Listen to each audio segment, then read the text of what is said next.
sederet nama dicatut sebagai aktor terbaik di masanya yang telah malang melintang di industri perfilman Indonesia. Mereka berperan dalam film G30 SPKI. Maka dari itu, tak heran jika mereka dipercaya sebagai pemeran dalam film ini yang disutradarai oleh Arifin C. Nur pada tahun 1984. Berkisah tentang gerakan 30 September oleh Partai Komunis Indonesia yang membunuh sejumlah pahlawan revolusi, film ini menjadi film sejarah yang paling banyak ditonton di negeri ini. Kalian pasti juga mengikuti kisah dari Jenderal D.I. Pandjaitan. Siapa pemeran di balik Jenderal D.I. Pandjaitan dalam film pengkhianatan G30 SPKI ini? Yuk, mari kita simak.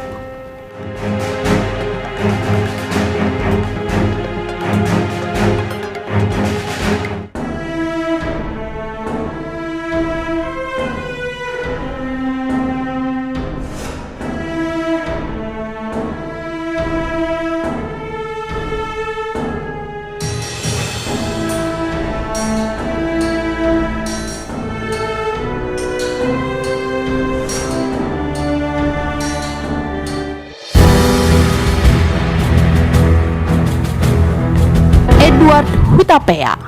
Edward Hutapea dipercaya memerankan tokoh Jenderal D.I. Pandjaitan dalam film pengkhianatan G30 SPKI. Penampilannya dalam film tersebut banyak mendatangkan pujian. Padahal Edward Hutapea sebelumnya merupakan seorang penyanyi. Beliau ini adalah seorang penyanyi seriosa. Bakat Edward menurun ke putra pertamanya, yaitu Mangapul Erwin Hasiolan Hutapea.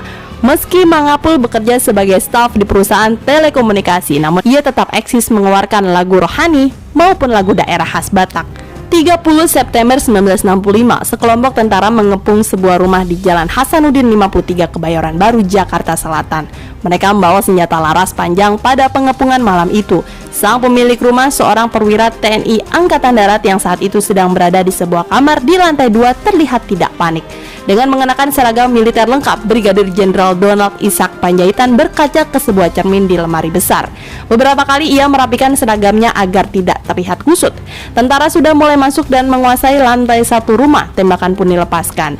Beberapa perabot rumah pun jadi sasaran tembakan. Istri dan anak D.I. Pandjaitan yang juga berada di lantai 2 semakin ketakutan. Seorang asisten rumah tangga melaporkan bahwa 2 keponakan D.I. Pandjaitan berada di lantai 1, yaitu Albert dan Victor, terkena tembakan. Namun D.I. Pandjaitan tetap tenang. Pandjaitan kemudian turun ke lantai 1 yang dikuasai oleh para tentara dengan langkah perlahan. Saat sudah berada di hadapan para tentara, Pandjaitan diminta untuk segera naik ke truk yang akan mengantarkannya ke istana. Mereka mengatakan bahwa jenderal berbintang 1 itu dipanggil oleh Presiden Soekarno karena kondisi darurat. Sebelum itu Pandjaitan menyempatkan diri untuk berdoa yang menyebabkan para tentara semakin marah.